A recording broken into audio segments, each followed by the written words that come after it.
5ನೇ ತರಗತಿ ಅರೆಪಾಳ್ಯದ ಮಕ್ಕಳಿಂದ ನದಿ ಆಳಲು ಪಾಠದ ಬಗ್ಗೆ ಒಂದು ಕಿರು ನಾಟಕ.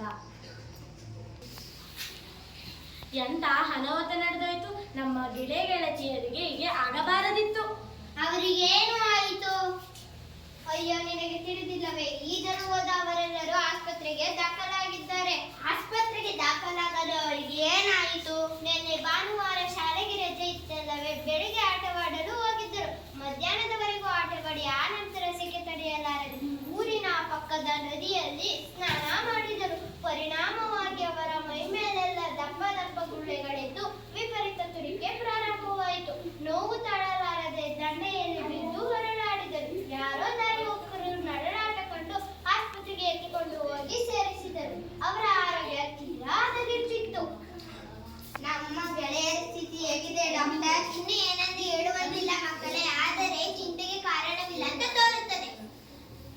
ಅವರಿಗೆ ಏನಾಗಿತ್ತು ಡಾಕ್ಟರ್? ಅವರಿಗೆ ನದಿಯ ಮಾಲಿನ್ಯದ ಸಂಕುತಗಳಿದೆ. ಪರಿಣಾಮವಾಗಿ ಅವರ ದೇಹದಲ್ಲೆಲ್ಲ ಗುಳ್ಳೆಗಳಿವೆ. ವಿಪರೀತ ತುರಿಕೆ ಪ್ರಾರಂಭವಾಗಿದೆ. ನೋವು ತಾಳಲಾರದೆ ಮೂರ್ಛೆ ಹೋಗಿದ್ದಾರೆ. ಅವರ ಜೀವಕ್ಕೆ ಏನು ಅಪಾಯವಿಲ್ಲ ತಾನೇ? ಸೂಕ್ತ ಚಿಕಿತ್ಸೆ ನೀಡಿದ್ದೇನೆ. ನಾವು ಅವರನ್ನು ನೋಡುತ್ತೆ. ಈಗ ಬೇಡ ಮಕ್ಕಳೇ, ಸಂಜೆ ಬನ್ನಿ.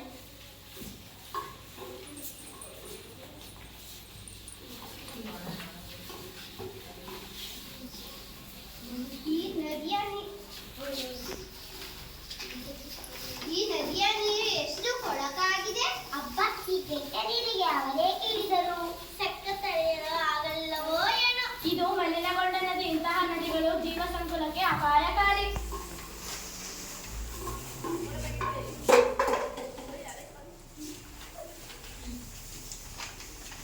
ಎಷ್ಟು ಅಸಹ್ಯವಾಗಿದ್ದಾರೆ. ಜಲದೇವತೆ ಮಕ್ಕಳೇ, ಜಲದೇವತೆ ಹೀಗಿರುತ್ತಾಳೆ. ನಿನ್ನನ್ನು ನೋಡಿದರೆ ನಮಗೆ ಅಸಹ್ಯವಾಗುತ್ತದೆ. ನಿಮಗೇನು ಮಾಡಿದ್ರೆ ಏಕೆ ಹೆಸರು ಪಟ್ಟುಕೊಳ್ಳುತ್ತೀರಿ? ಎಲ್ಲ ಸರಿ, ಆದರೆ ಈಗ ನೀನು ಕಲುಷಿತಗೊಂಡಿರುವೆ. ನಿನ್ನ ನೀರನ್ನು ಕುಡಿಯಬಾರದಂತೆ, ನಿನ್ನಲ್ಲಿ ಸ್ನಾನ ಮಾಡಬಾರದಂತೆ ವೈದ್ಯರೇ ನಮಗೆ ಇದ್ದಾರೆ. ಮಕ್ಕಳೇ, ಇದಕ್ಕೆಲ್ಲ ಕಾರಣ ನಾನಲ್ಲ, ನೀವೇ. ನೀವು ಅಂದ್ರೆ ನಿಮ್ಮವರು. ನಮ್ಮವರೇನು ಶುದ್ಧರಾಗಿ ಹರಿಯಬಾರದೆಂದು ತಾಕೀತು ಮಾಡಿದ್ದಾರೆ. ನಿನ್ನ ನೀರಿನಿಂದ ನಮಗೀಗ ಉಳಿಗಾರವಿಲ್ಲ. ಇಲ್ಲ ಮಕ್ಕಳೇ, ನೀವು ನನ್ನ ಬಗ್ಗೆ ತಪ್ಪು ತಿಳಿದಿದ್ದೀರಿ. ನನ್ನ ಮಾತುಗಳನ್ನು ಕೇಳಿ. ಪರಿಶುದ್ಧರಾಗಿ ಹರಿಯುವ ನನ್ನನ್ನು ಕಲುಷಿತಗೊಳಿಸಿದವರು ಮನುಷ್ಯರೇ. ಬಹಳ ಹಿಂದಿನಿಂದ ಇತ್ತೀಚಿನವರೆಗೂ ಮಾಲಿನ್ಯದ ತಳಗೆ ಹರಿಯುತ್ತಿದೆ. ಆಗ ಈ ಮನುಷ್ಯರು ನನ್ನ ನೀರನ್ನು ಕುಡಿಯುತ್ತಿದ್ದರು, ಬೇಸಾಯಕ್ಕೆ ಬಳಸುತ್ತಿದ್ದರು. ನನ್ನಲ್ಲಿ ಲೆಕ್ಕವಿಲ್ಲದಷ್ಟು ಜಲಚರ ಜೀವಿಗಳಿದ್ದು ಎಲ್ಲವೂ ಸಂತಸಿಸಿದ್ದವು. ಆದರೆ ಈಗ ನಾನು ಪರಿಶುದ್ಧಳಾಗಿಲ್ಲ. ಅನೇಕ ಕಾರ್ಖಾನೆಗಳನ್ನು ನನ್ನ ದಂಡೆಯಲ್ಲಿ ಸ್ಥಾಪಿಸಿ ಅದರಿಂದ ಹೊರಬರುವ ರಾಸಾಯನಿಕ ಪದಾರ್ಥಗಳನ್ನು ನನ್ನೊಳಗೆ ಹರಿಯಬಿಟ್ಟಿದ್ದಾರೆ ಮತ್ತು ಕಸದ ರಾಶಿಗಳನ್ನು ನನ್ನೊಳಗೆ ಎಸೆಯುತ್ತಿದ್ದಾರೆ. ಊರಿನ ಸಮಗ್ರ ಕೊಳಚೆ ನೀರನ್ನು ನನ್ನೊಳಗೆ ಎಳೆಯುತ್ತಾ ಇದ್ದಾರೆ. ಇಷ್ಟೆಲ್ಲ ಪೋಷಣೆಗೆ ಬಲಿಯಾದ ನಾನು ಹೇಗೆ ಪರಿಶುದ್ಧಳಾಗಿ ಇರಿಸಲು ಸಾಧ್ಯ? ನೀವೇ ಯೋಚಿಸಿ ಮಕ್ಕಳೇ. ನೀನು ಹೇಳುತ್ತಿರುವುದಾದರೂ ಏನು? ನಾನು ಹೇಳುವುದಿಷ್ಟೇ. ಮನುಷ್ಯರು ಹೀಗೆ ಮಾಲಿನ್ಯ ಮಾಡುವುದನ್ನು ಮುಂದುವರಿಸಿದರೆ ವಿಶ್ವ ಎಂಬ ಕಟ್ಟ ಬಿಡಿಸುವ ಕಾಲ ದೂರವಿಲ್ಲ. ನಾನು ಯಾರ ಬಳಿ ನನ್ನ ನೋವು ಕೇಳಿಕೊಳ್ಳಲಿ? ಮಕ್ಕಳೇ,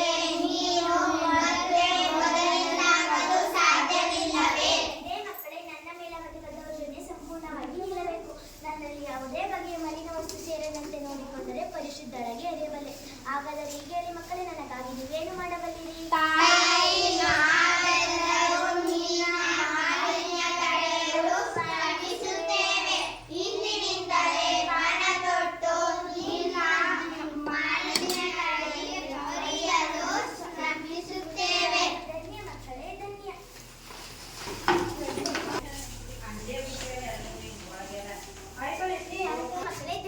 ಇನ್ನು ಮುಂದೆ ನೀವು ಇದೇ ತರ ನನ್ನನ್ನು ನೋಡಿಕೊಳ್ಳಬೇಕು. ನನ್ನಲ್ಲಿ ಯಾವುದೇ ಮಲಿನ ವಸ್ತು ಸೇರದಂತೆ ನೋಡಿಕೊಂಡರೆ ಹೀಗೆ ನಾನು ಪರಿಶುದ್ಧಳಾಗಿ ಹರಿಯಬಲ್ಲೆ.